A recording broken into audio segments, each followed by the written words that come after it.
Good morning class. आज हम electrochemical cell में थोड़ा आगे चलेंगे। लास्ट लेक्चर में हमने एक्सप्लेन किया था इलेक्ट्रोकेमिकल सेल, जिसका दूसरा नाम है वोल्टेनिक सेल, और डेनियल नाम का साइंटिस्ट जिसने सबसे पहले इलेक्ट्रोकेमिकल सेल पे वर्क किया था, और उसके हिसाब से हमने पूरा इलेक्ट्रोकेमिकल सेल को कवर किया हुआ है। आज हम थोड़ा इलेक्ट्रोकेमिकल सेल का थोड़ा सा एक्सप्लेनेशन वापस करके वो इलेक्ट्रोकेमिकल सेल में हमने 1.1 वोल्ट का एक ईएमएफ बनाया था, पोटेंशियल बनाया था। तो वो कैसे ऑब्टेन करते हैं, किस फॉर्मूला से ऑब्टेन करेंगे, तो ये सारी चीज जो है बेटा, है ना, तो अभी हम ये लेक्चर के अंदर थोड़ा कवर करेंगे, वीडियो लेक्चर के अंदर। सबसे पहले इलेक्ट्रोकेमिकल सेल को वापस मैं ड्रॉ कर रहा हूँ, थोड़ा फास्ट समझ लेना। उसमें दो तीन चीज जो है जो आपके माइंड में क्लियर होनी चाहिए। वोल्टेनिक सेल के अंदर हमने सबसे पहले इलेक्ट्रोकेमिकल सेल में हमने इस तरह से एक सेल बनाया था, और ये सेल को समझना जरूरी है क्योंकि इसके बेस पे हमको तीन अलग अलग इंपोर्टेंट केस समझना है। ये हमारा हो गया एक इलेक्ट्रोकेमिकल सेल,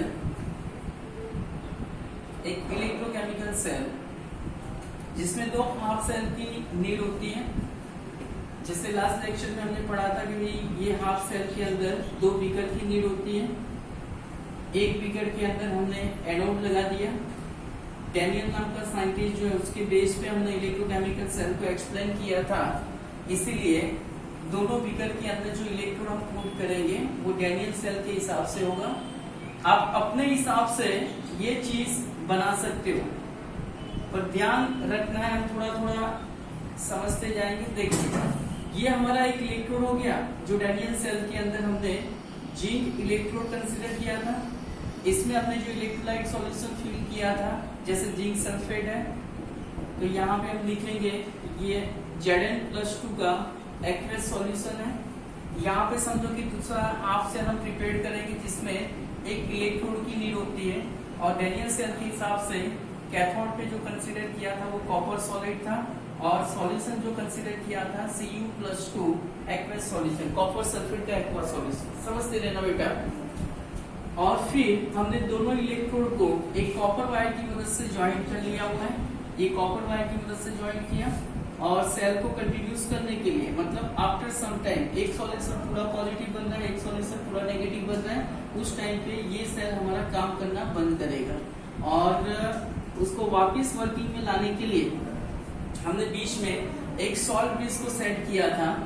ये वाला जो बेटा है उसको हम नॉर्मली सॉल्ट ब्रिज बता देंगे। चलो, ये सॉल्ट ब्रिज हमने सेट कर लिया, और ये सॉल्ट ब्रिज के अंदर जैसे हमने बताया था लास्ट लेक्चर के अंदर कि भाई यू शेप का ट्यूब होता है जिसमें इलेक्ट्रोलाइट सॉल्यूशन फिल करना होता है, जिसमें AgNO3 है, NH4NO3 है, बराबर, कि जिसमें पॉजिटिव और नेगेटिव आयन का जो मूवमेंट होता है वो इक्वल रेट से होना चाहिए। वैसा सॉल्यूशन इसमें फिल करके दोनों सेल को, मतलब दोनों हाफ सेल को हमने सॉल्ट ब्रिज की मदद से ज्वाइन कर लिया। तो ये बेटा हो गया सॉल्ट ब्रिज, और बीच में हमने कॉपर वायर की मदद से ज्वाइन किया हुआ, वहां पे गैल्वेनोमीटर हमने सेट किया। तीन केस ये समझता है बेटा। तो यहाँ से जो ईएमएफ मिलेगा, तो वो ईएमएफ का हमने लास्ट टाइम पे डिस्कस किया हुआ है कि भाई यहाँ से जो ईएमएफ मिलेगा, मतलब ई सेल यहाँ से जो ऑब्टेन हो रहा है वो कितना होगा, 1.1 वोल्ट। ये एक्सपेरिमेंटल प्रूफ है बेटा, तो जिसमें आपको ये 1.1 वोल्ट पोटेंशियल निकालने के लिए आपको ईएमएफ सीरीज पे थोड़ा फोकस करना है।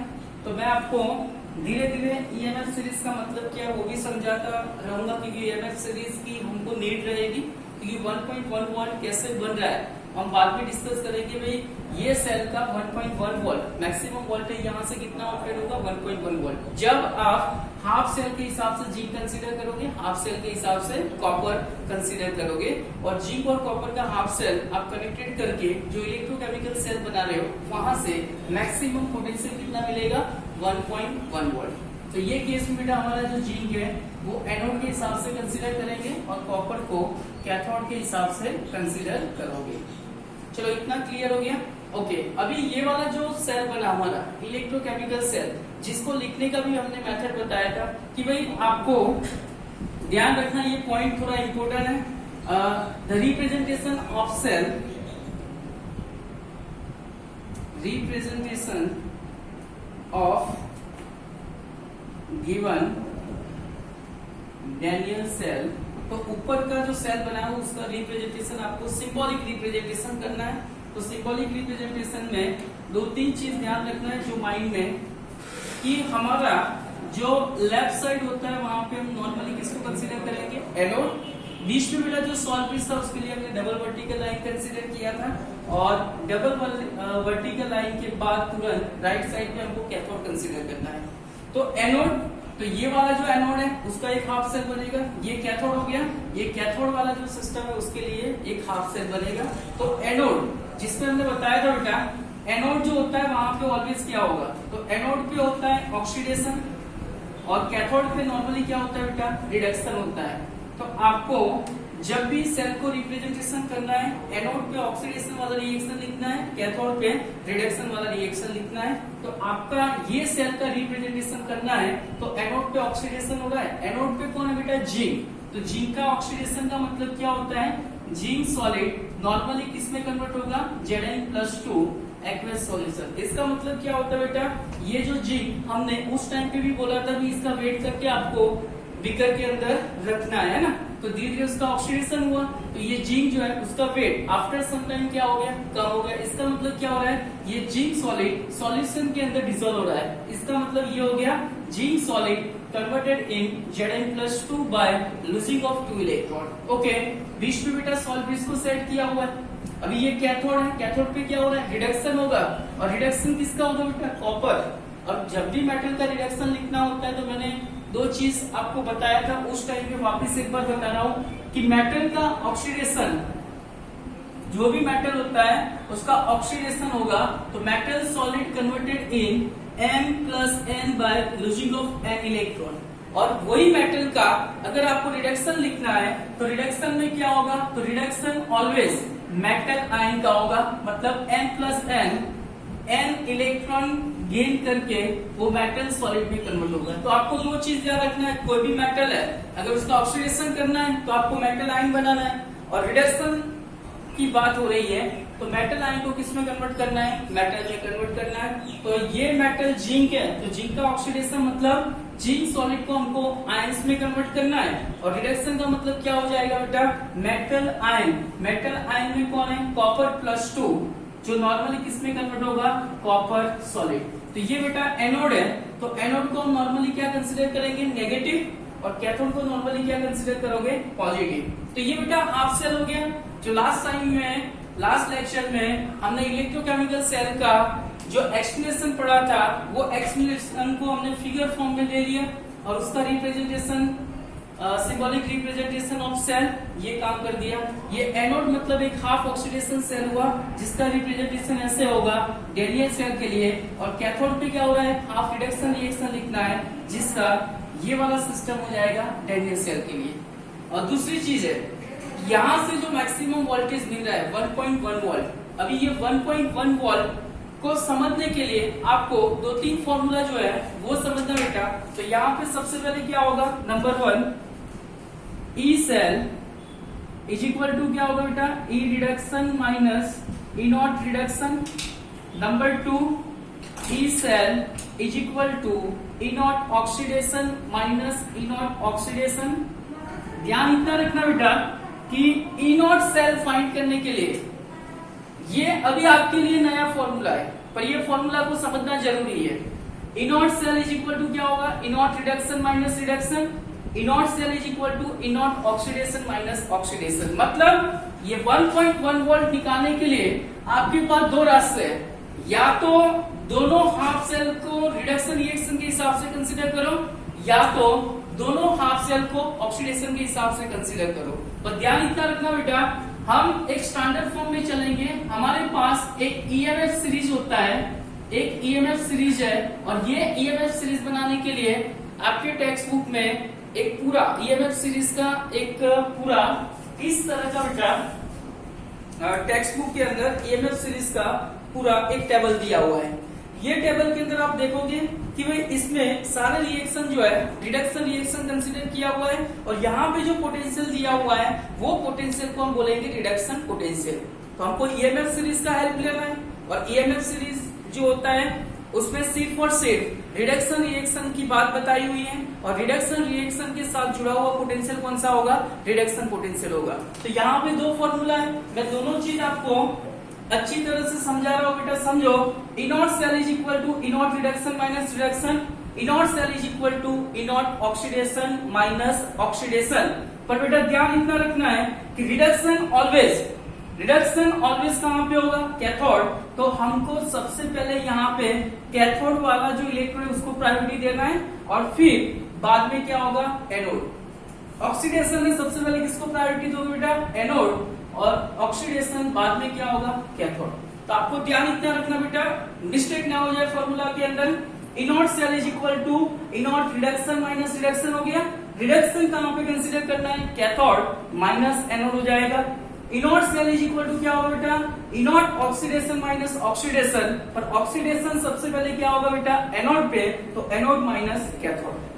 अभी तीसरा एक फॉर्मूला समझो बेटा, थर्ड वाला जो फॉर्मूला है जिसमें E naught cell is equal to E naught minus E naught, पर यहाँ पे क्या होगा, इनॉट माइनस इनॉट, जिसमें हम कंसीडर करेंगे राइट, और यहां पे हम लिखेंगे left. E naught cell is equal to E naught right minus E naught left. अभी ये तीनों फॉर्मूला की मदद से हम ये सेल का 1.1 वोल्ट कैसे निकला उसके बारे में थोड़ा देखेंगे। चलो इतना मैटर क्लियर हो गया। तो बेटा इतना ध्यान रखना है कि भाई इनॉट सेल के हिसाब से हमको तीन फॉर्मूला फॉलो करना है। आपका एनसीईआरटी जो टेक्स्ट बुक है उसमें ये वाला फॉर्मूला के हिसाब से काम किया हुआ है, और दो फॉर्मूला जो आपके माइंड में रखना है, इसकी मदद से भी इनॉट सेल जो निकलेगा वही इनॉट सेल ये वाले फॉर्मूला से निकलेगा। चलो क्लियर है। तो बेटा आपको ईएमएफ सीरीज पे चल रहा है, तो यहां से मैक्सिमम वोल्टेज कितना मिलेगा बेटा, इनॉट सेल का 1.1 वोल्ट। तो पहले हम क्या करेंगे बेटा, तीन अलग अलग केस इसके साथ जो जुड़े हैं उसके बारे में थोड़ा एक्सप्लेनेशन करेंगे। पर सबसे पहले ई नॉट सेल यहां से हमको कितना मिलेगा तो हम देखेंगे। चलो बेटा सबसे पहले हम ये इंपॉर्टेंट चीज है जो आपका कैलकुलेशन बेस में यूज होगा। चलो बेटा सबसे पहले हम ये सेल जो इलेक्ट्रोकेमिकल सेल है उसमें डैनियल ने दो मेटल का यूज किया था, एक था जिंक और दूसरा कौन सा बेटा, कॉपर। अभी समझना बेटा, मुझे ये इलेक्ट्रोकेमिकल सेल बना है तो उसका वोल्टेज कितना मिला, 1.1 वोल्ट।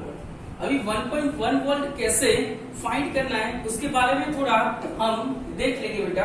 सबसे पहले समझो बेटा, मैं फर्स्ट फॉर्मूला का यूज कर रहा हूं कि भाई नंबर 1 इनॉट सेल, बेटा मैं कौन से फॉर्मूला से फाइंड कर रहा हूं, रिडक्शन। तो इनॉट रिडक्शन माइनस इनॉट रिडक्शन। बेटा रिडक्शन कहां पे होगा, कैथोड, यहाँ पे हम क्या लिखेंगे, एनोड। चलो इतना चीज हो गया। तो बेटा ये सेल को ये फॉर्मूला के अंदर सेट करना है, समझना बेटा। तो यहाँ पे क्या होगा, E naught cell is equal to E naught reduction cathode. तो आपका जो ये इलेक्ट्रोकेमिकल सेल है उसमें कैथोड पे क्या लिया हुआ है, कॉपर, पर उसका रिडक्शन रिएक्शन कंसीडर करना है। तो रिडक्शन के लिए हम क्या करेंगे बेटा, कैथोड का रिडक्शन का मतलब हो गया copper plus 2 electron gives copper solid. तो कॉपर का रिडक्शन में क्या लिखोगे, कॉपर प्लस 2 किसमें कन्वर्ट हो रहा है, कॉपर सॉलिड। तो यहाँ पे बेटा जो हाफ सेल है, आपका जो हाफ सेल है जो कैथोड पे काम कर रहा है वो कॉपर के लिए है, तो हम क्या लिखेंगे, कॉपर प्लस 2 कॉपर माइनस, अभी आपको रिडक्शन रिएक्शन कंसीडर करना है, पर कहाँ का, एनोड का। तो एनोड पे क्या बेटा, जिंक है, तो जिंक का रिडक्शन क्या होगा, अगेन ये भी जिंक मेटल है तो उसका रिडक्शन हो जाएगा Zn plus 2 electron gives zinc solid. इसमें हम क्या लिखेंगे बेटा, ई नॉट Zn प्लस 2 किसमें कन्वर्ट हो रहा है, जिंक सॉलिड। तो हम क्या लिखेंगे बेटा, Zn प्लस 2 Zn। तो बेटा हमारा जो इलेक्ट्रोकेमिकल सेल है उसका सेल का रिप्रेजेंटेशन कर लिया, और सेल का रिप्रेजेंटेशन आपका एनोड पे है जिंक और कैथोड पे है कॉपर।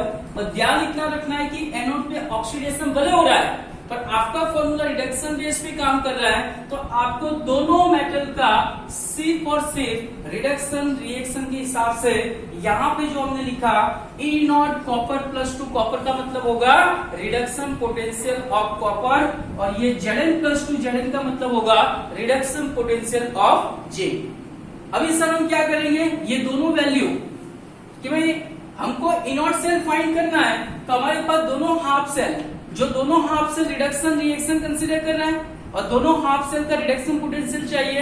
ये रिडक्शन पोटेंशियल आपका टेक्स्ट बुक का जो 71 नंबर का जो पेज है वहां पे ये टेबल दिया हुआ है।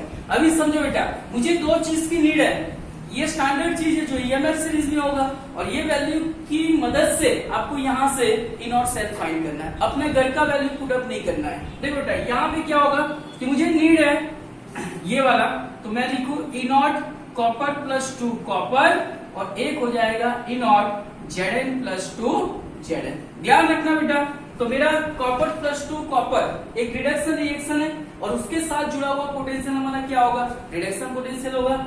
ये Zn प्लस 2 Zn मतलब रिडक्शन रिएक्शन है, इसके साथ जुड़ा हुआ पोटेंशियल कौन सा होगा बेटा, रिडक्शन पोटेंशियल। तो हमको दोनों का रिडक्शन पोटेंशियल चाहिए, और वो हमको ईएमएफ सीरीज से मिल जाएगा। देखो जैसे कॉपर प्लस 2 कॉपर है, तो यहाँ पे ध्यान रखो बेटा, ये कॉपर प्लस 2 इलेक्ट्रॉन्स जो है वो नॉर्मली कितना दे रहा है, 0.34।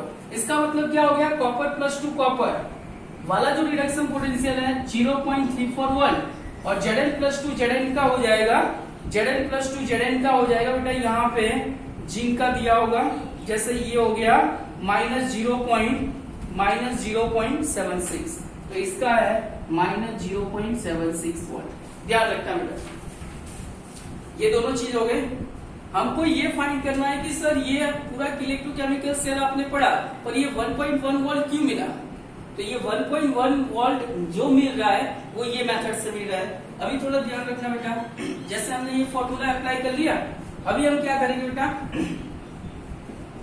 E नॉट सेल मतलब ये सेल का पोटेंशियल फाइंड कर रहे हैं, दो हाफ सेल का रिडक्शन रिएक्शन लेके दोनों हाफ सेल का रिडक्शन पोटेंशियल हमने वैल्यू हमने फाइंड कर लिया ईएमएफ सीरीज से। अभी हम क्या करेंगे, यहाँ पे E nought cell is equal to E nought copper plus 2 copper, बेटा उसका वैल्यू कितना है 0.34, और ध्यान रखना बेटा जब भी E नॉट सेल फाइंड कर रहे हो वैल्यू ऑलवेज ब्रैकेट में पुट करना है, तो ये 0.34 हो गया, माइनस माइनस है। अभी हमने ईएमएफ सीरीज से जिंक का रिडक्शन पोटेंशियल का वैल्यू कितना लिया, -0.76, तो -0.76 हो गया, ब्रैकेट ओपन कर लो बेटा, 0.34 माइनस माइनस कितना हो गया, प्लस 0.76, तो ये हो गया बेटा हमारा 1.1 वोल्ट, मतलब ईएमएफ सील है ना। तो यहाँ पे इलेक्ट्रोकेमिकल सेल जो लिया हुआ है उसमें डेलियन नाम का साइंटिस्ट जो उसने जिंक और कॉपर लिया, तो जिंक का रिडक्शन पोटेंशियल ले लो, कॉपर का रिडक्शन पोटेंशियल ले लो, फॉर्मूला अप्लाई कर लो, तो यहाँ से आपको मैक्सिमम वोल्टेज कितना मिलेगा, 1.1 वोल्ट। चलो इतना क्लियर हो गया। तो सर हमको ये बताओ, ये थोड़ा ध्यान रखना बेटा, रिडक्शन ई सेल हो गया। अभी कोई ऐसा बोले कि सर मुझे E नॉट सेल ऑक्सीडेशन से फाइंड करना है, तो फाइंड कर सकते हो, ऑक्सीडेशन से भी फाइंड कर सकते हो, पर ऑक्सीडेशन का स्टैंडर्ड वैल्यू हमारे टेक्स्ट बुक में नहीं है। उसके लिए एक मेथड आपको अप्लाई करना है, और वो मेथड कौन सा है समझ लो बेटा। ये formula E nought cell is equal to E nought reduction minus reduction cathode anode हो गया। ऑक्सीडेशन का फॉर्मूला आपको थोड़ा माइंड में रखना है। बेटा यहाँ पे मैं थोड़ा साइड में एक्सप्लेन कर देता हूँ, समझना। हमको फाइंड क्या करना है बेटा, again E nought cell, second method देखो, E nought cell is equal to E nought oxidation minus क्या होगा बेटा, E नॉट ऑक्सीडेशन। ऑक्सीडेशन के लिए हमको एनोड, इस साइड पे हम क्या लेंगे बेटा, कैथोड। दो चीज ध्यान रखना बेटा, जो इंपोर्टेंट चीज है कि भाई सर हमारे पास तो हाफ ऑक्सीडेशन रिएक्शन का कोई वैल्यू नहीं है, आपने बताया ईएमएफ सीरीज पे चलना है, और ईएमएफ सीरीज में तो सिर्फ रिडक्शन दिया हुआ है, रिडक्शन हाफ सेल का वैल्यू दिया हुआ है। पर यहाँ पे ध्यान रखना बेटा, एक 4th नंबर का जो फॉर्मूला है कि भाई E nought reduction is equal to क्या होगा, E nought reduction E nought reduction is equal to क्या होगा, E नॉट ऑक्सीडेशन। इसका मतलब ये हो रहा है जितना रिडक्शन का वैल्यू होगा उतना ऑक्सीडेशन होगा।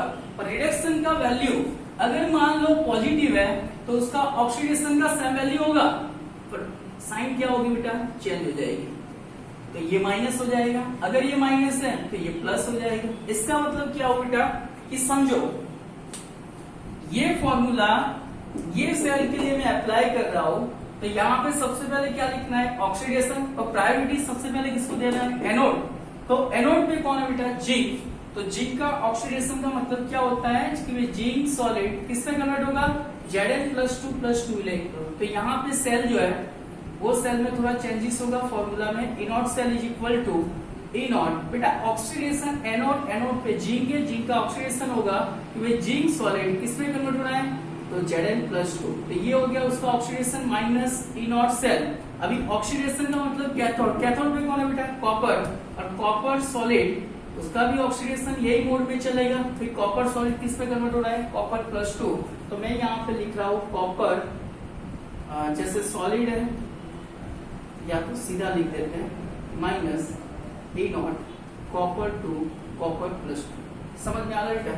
तो ये हो गया हाफ ऑक्सीडेशन। अब इसका वैल्यू तो हमारे पास है नहीं, पर हमारे पास रिडक्शन का वैल्यू है, और हमने एक फॉर्मूला अप्लाई किया, अगर आपका रिडक्शन का वैल्यू पॉजिटिव है तो ऑक्सीडेशन क्या होगा, नेगेटिव। बस बेटा आपको करना ये है कि भाई मेरे पास ये Copper+2 कॉपर का रिडक्शन पोटेंशियल का वैल्यू कैसा है, 0.34।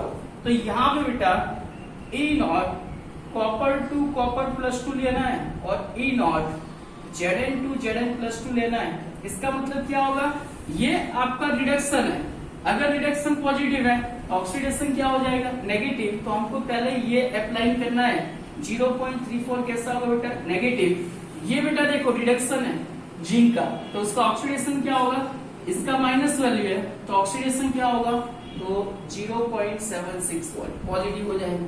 बस बात खत्म करो बेटा। अभी चलो ये फॉर्मूला से भी आंसर तो वही होना चाहिए, क्योंकि हम किस पे काम कर रहे हैं बेटा, E नॉट सेल। तो यहाँ पे देखो E nought cell is equal to क्या होगा बेटा, ऑक्सीडेशन, ऑक्सीडेशन किसका है, जिंक, और जिंक का वैल्यू क्या हो जाएगा, 0.34। तो मैं यहाँ पे लिखूं 0.76 माइनस, और माइनस के साथ किसको जोड़ना है बेटा, कॉपर, तो माइनस 0.34। वैल्यू कैसा है बेटा, माइनस हो जाएगा। ध्यान रखना बेटा, मैं ये ऑक्सीडेशन से फाइंड कर रहा हूँ, ये रिडक्शन से था। रिडक्शन का सीधा वैल्यू आपको ईएमएफ सीरीज से फाइंड करना है, और ईएमएफ सीरीज में जो रिडक्शन है और ऑक्सीडेशन मेथड अप्लाई करना है, तो पहले रिडक्शन को ऑक्सीडेशन में कन्वर्ट करना है, माइनस को प्लस करना है, प्लस को माइनस करना है। तो ये हो गया। अभी देखो बेटा 0.76 माइनस माइनस क्या हो गया, प्लस 0.34, तो ये हो गया 1.1 वोल्ट। तो देखो बेटा ये E नॉट सेल हो गया, ये E नॉट सेल यही सेल का है, पर रिडक्शन से चले तो 1.1 वोल्ट है। यही सेल है और ऑक्सीडेशन से साथ जा रहे हो, तो उसकी मदद से भी वैल्यू कितना निकलता है, 1.1। क्लियर है। तो बेटा एग्जाम के अंदर आप दोनों में से एक मेथड आप अप्लाई कर सकते हो, और आपके टेक्स्ट बुक में ये रिडक्शन वाला जो सिस्टम उसके अकॉर्डिंग कैलकुलेशन बताया हुआ है, और ये वाला जो मेथड है वो ऑक्सीडेशन वाला मेथड है। कभी कभी कंफ्यूजन करने के लिए आपको जो दो हाफ सेल दिया होता है उसमें एक हाफ सेल रिडक्शन होता है, एक हाफ सेल ऑक्सीडेशन होता है। आपको दोनों चीज या तो रिडक्शन में कन्वर्ट कर लो, या तो दोनों हाफ सेल को ऑक्सीडेशन में कन्वर्ट करके फिर कैलकुलेशन करना है। चलो इतना क्लियर हो गया। तो मेरा कहने का मतलब यह है कि इलेक्ट्रोकेमिकल सेल, डैनियल सेल जो है बेटा, उसमें 1.1 वोल्ट जो उसने बोला हुआ है कि भाई ये सेल से आपको 1.1 वोल्ट मिलेगा। तो ये जो मिलने का मेथड है, जो कैलकुलेशन है, वो इस तरह से है। चलो इतना क्लियर हो गया। चलो तो यहाँ पे 1.1 वोल्ट इस मेथड से मिला हुआ है, ये कैलकुलेशन भी इससे मिला हुआ है। तो अभी माइंड में कोई क्वेरी नहीं रहनी चाहिए कि भाई ईएमएफ सीरीज से हमको 1.1 वोल्ट, मतलब इलेक्ट्रोकेमिकल सेल जो है, डैनियल सेल जो है, उसमें 1.1 वोल्ट ही क्यों आया हुआ है, इसलिए आया हुआ है क्योंकि दोनों का हाफ सेल का रिडक्शन पोटेंशियल फिक्स है। चलो क्लियर है।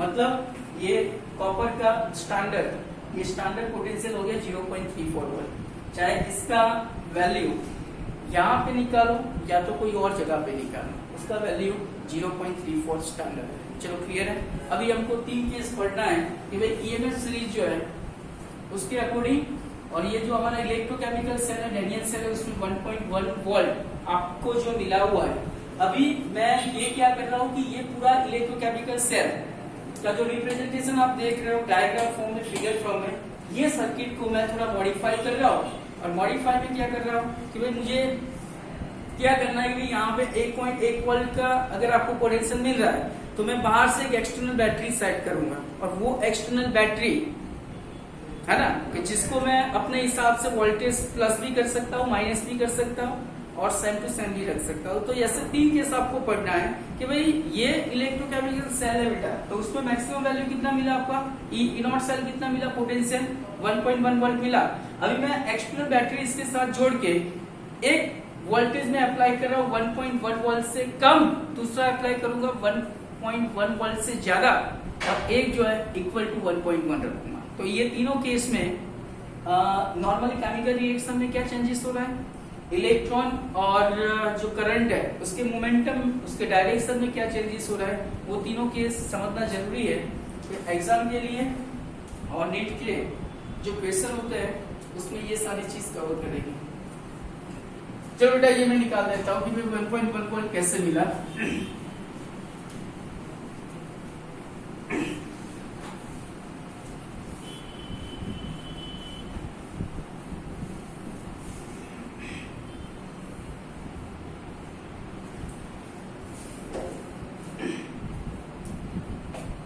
साथ में बेटा ये जो केस है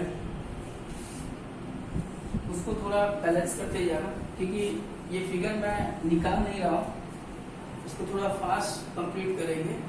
तो 3 केस में नंबर 1 पहला जो केस है उसमें हम नॉर्मली क्या करेंगे बेटा, क्योंकि आपका इलेक्ट्रोकेमिकल सेल है उसमें से मैक्सिमम हमको वोल्टेज कितना मिलेगा 1.1 वोल्ट, बीच में गैल्वेनोमीटर है। अभी थोड़ा ध्यान रखना है बेटा कि ये सर्किट को मैं थोड़ा मॉडिफाई कर रहा हूं। अभी मॉडिफाई करने के लिए समझता बेटा,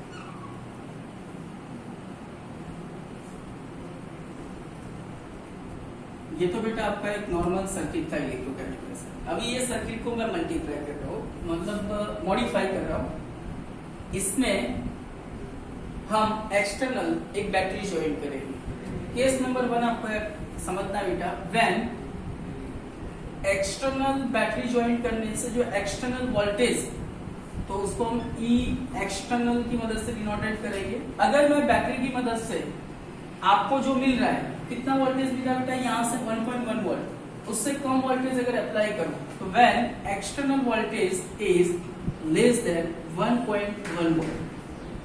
पहला केस आपको समझना बेटा कि अगर मैं ये सर्किट को मॉडिफाई कर रहा हूं और बाहर से बैटरी ज्वाइन कर रहा हूं, वो बैटरी 1.1 वोल्ट से कम वोल्टेज दे देगी। समझना मतलब सर्किट कुछ इस तरह से आपको कनेक्टेड करना है बेटा।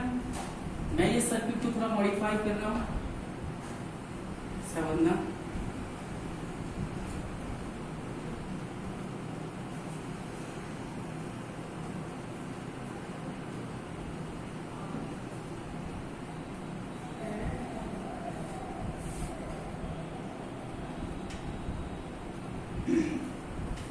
ये सर्किट को मैंने मॉडिफाई किया और यहां से मैं ई एक्सटर्नल, ये बैटरी को ऑन ऑफ करके मैं एक्सटर्नल पोटेंशियल अप्लाई कर रहा हूं। यहाँ से हमको कितना वोल्टेज मिल रहा है, तो ई सेल हो गया भाई, यहाँ से मुझे 1.1 वोल्ट तो मिल ही रहा है। और मैं क्या कर रहा हूँ बेटा, यहाँ पे एक दूसरा बैटरी सेट किया और वहां से 1.1 वोल्ट से कम, मतलब मान लो कि मैंने 0.5 वोल्ट का अगर बैटरी अप्लाई करके एक्सटर्नल बैटरी को सेट किया और वहां से ये बैटरी को मैंने ऑन किया और वहां से कितना वोल्टेज अप्लाई कर रहा हूँ 0.5 वोल्ट। इसका मतलब क्या हुआ, व्हेन एक्सटर्नल बैटरी ज्वाइन करके जो पोटेंशियल आप प्रोवाइड कर रहे हो वो 1.1 वोल्ट से कम है, तो काम कौन सा किसके अकॉर्डिंग चलेगा, 1.1 वोल्ट के हिसाब से चलेगा। मतलब नॉर्मल जो चीज चल रही है वही चीज, नॉर्मल जो केमिकल रिएक्शन चल रहा है वही केमिकल रिएक्शन, नॉर्मल जो इलेक्ट्रॉन और करंट का डायरेक्शन है वही का वही रहेगा। कहने का मतलब क्या हुआ, अगर